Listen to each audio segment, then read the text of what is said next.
Nais ni Senadora Risa Hontiveros na amyendahan ang Administrative Code upang matigil na ang nakagawiang paglalaan ng confidential at intelligence funds sa mga civilian agencies.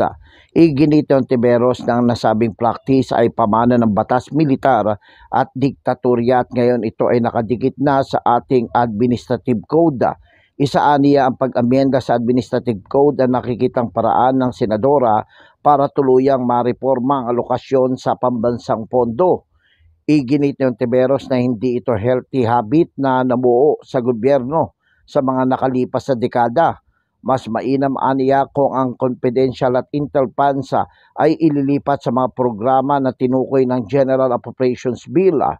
Inihalimbawa pa ng mambabatas ang 120 million pesos na confidential fund ng Department of Education na inilipat sa Health Learner Institution Program na aniyay isang hakbang upang maitama ang direksyon sa paggamit ng government funds. Ako, si Jojo Sikat, walang inaatasang balita.